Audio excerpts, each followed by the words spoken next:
Chairperson of this morning session, Shri Puriji, my esteemed fellow panelists,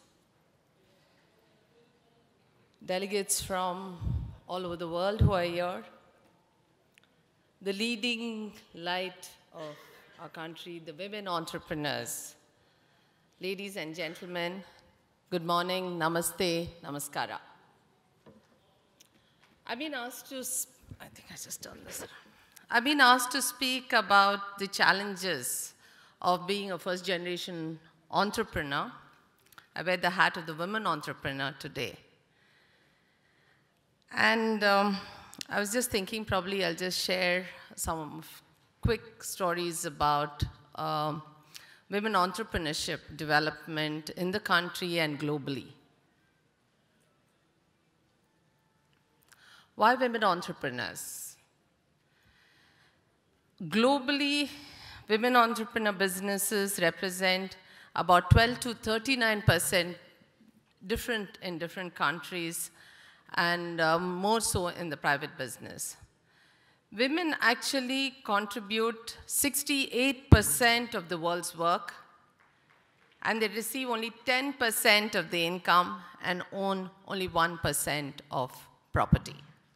And I'm sure these are statistics which some of you would have come across sometime or the other.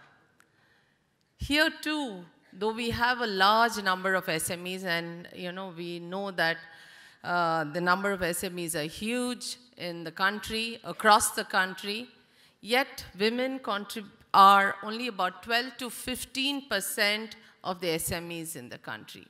And that number honestly hasn't changed much. I started my business 3 decades ago, 30 years ago, when I was in my final year of engineering here in Bangalore, South. And at that time, we were about 8 to 10% of women entrepreneurship, or even lesser maybe. We haven't made great strides in terms of women entrepreneurship development. Yes, we have seen a larger participation of women at the workplace. If you look at any engineering college across the country, the number of women are, in fact, more than 50%. In fact, I understand that they have a negative mechanism of enrolling women or girls into colleges. So they have to get a higher percentage, otherwise there would be more girls in an engineering college. So, but then most of them do take up working, not necessarily, largely in the IT and ITES spaces. Taking a step forward in the 80s, women were, at that point of time, more job seekers. And suddenly in the 80s, women entrepreneurship started and they became job creators. And they started employing more women. So you suddenly saw a larger representation of women coming into the workplace, largely to establish an identity, but more importantly for that additional income. Women were wearing many hats. They were they were trying to run an enterprise at a time when they said, okay, my children have grown up, they're going to school, going to college. I seem to have a little bit of time around. Can I start doing something, some economic activity during that free time? That's where women started, saying, can I do something, earn an additional income in my free time? Because they still, in India, women play a role of being homemakers. We also still do a large amount of networking and social activities. And we are also trying to run this enterprise. And if we are trying to do all this, we are always trying to perfect that juggling act all the time. To be good at all the three things is a difficult balancing act, and we are always trying to do that. But over the last 3 decades, we've seen a larger participation, and women entrepreneurship has come onto the stage. We have gender equality now. We have women entrepreneurs who are more confident. There are also a lot of government schemes, be it in the central, be it in the state. There are a lot of schemes that support women entrepreneurship's development. There are also associations that support women entrepreneurs. There are financial institutions which have some very good schemes like the Mahila Udyami scheme. Yes, we do have a policy practice gap in the country, but yet there is a large amount of women entrepreneurship schemes that are supporting women entrepreneurship development. Believe that this is a good way of employability. Women tend to employ more women, so there is in that process a larger participation of women at the workplace. I will also say that women entrepreneurship has made greater strides in the present technology era. IT has helped women to set up enterprises, started enterprises, or most startups start up very small in their own garage, in their own additional space that they have. Probably even in, my husband has an office. Can I take an additional room from there and start off my data entry work? Can I do some software development work? That's how most women entrepreneurs start. They start small. But then, of course, IT and ITS services has helped them to, be able to do this. But over a period of time, they have started growing. And personally, I have been part of an organization called Awake, which was the Association of Women Entrepreneurs of Karnataka. For over 2 decades, we were trying to support women entrepreneurship at the grassroots level, trying to teach them costing, trying to teach them self-employment, and thereafter growing into entrepreneurship, largely in the rural areas. And most women entrepreneurs started off with traditional businesses in food processing, in handicrafts, in garments, in made-ups. These were the kind of products that women entrepreneurs were doing. But over a period of time, realized that most women entrepreneurs, we tend to get complacent at a certain stage. We don't really have many women entrepreneurs in the country who are at the growth level. So we felt that there was a larger need for women entrepreneurs to be, given that motivation at that point to grow, to delegate, to grow their business. And so then we started this organization called eMerge, which is for women in engineering, technology, and business services.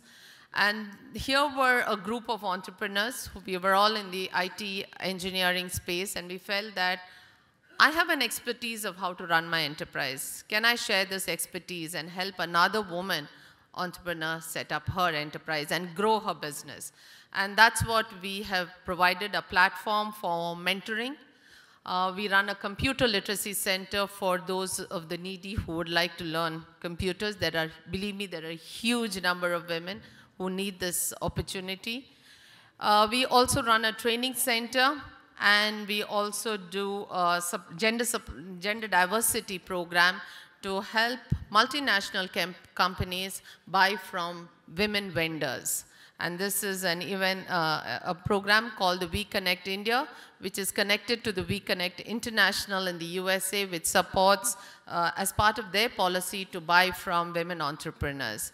Though here we only have a program that supports a preferential procurement policy as part of the central government scheme, which supports government to procure from SMEs, but this particular scheme supports women entrepreneurs to be vendors to multinational companies.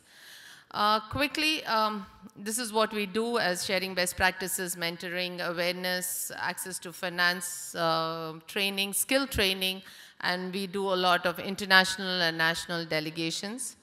Our journey has been, I'll just share a quick story about our training center. It's been boom time in India. We've been having businesses are growing, but SMEs don't get the required manpower for skilled manpower. So what did we do in Bangalore? Bangalore is close to Bangalore. There is a small district called Tumkur, which is pretty close. So we said, how do we get, most women tend to take up after the 10th standard, the degree, especially in the rural areas, do not tend to find jobs other than in traditional sectors. And most of them go for farming. And then farming is only seasonal. So what did we decide? We were having a dearth for skilled manpower at the workplace. So what did we do? We went to Tumkur. We gave out an advertisement that we will train them hands-on. And we said we'll all provide our own company space for training. So in the morning, we got about 100 applicants for this training program. We selected 25 of them. We brought them to Bangalore. We housed them for 2 weeks. We conducted theory sessions in the morning, and we conducted practical sessions in the afternoon at our own workplace.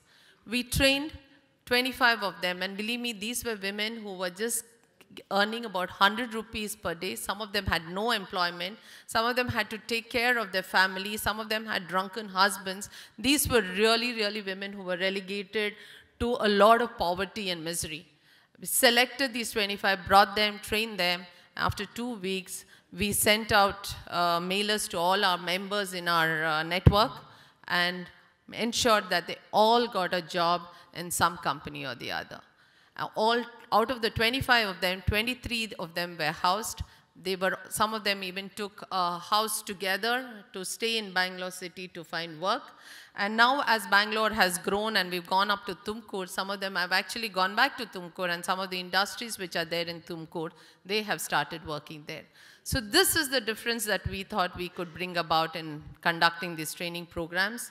This is a quick slide about certification of WeConnect, which says that if you're a 51% women-owned and run enterprise, then we have either Ernst & Young or Novo Juris who actually visits the company and certifies that they are a women-owned enterprise, and in the process, they can become a vendor to a multinational company. So a brief about my own company. I'm in the field. I started, as I said, a first-generation entrepreneur. Started my business when I was in my final year of engineering. My mother said, no way, why are you doing this? My father supported me. He said, let her do it. I don't come from a business family. And my mother said, she's going to get married. You're taking a loan. And at those days, it was loan with collateral security. The only property that my father had, they had to give it to me as collateral security. I had a lot of fights at home. But then at the end of it, I'm glad that I started my enterprise. I had this platform to share my thoughts. So these are the kind of products that we do. We manufacture transformers, coils, electronic sub-assemblies, and cable harnesses to multinational companies. Our customers include GE Medical Systems, ABB, Baba Atomic Research Center, public sector units like BHEL.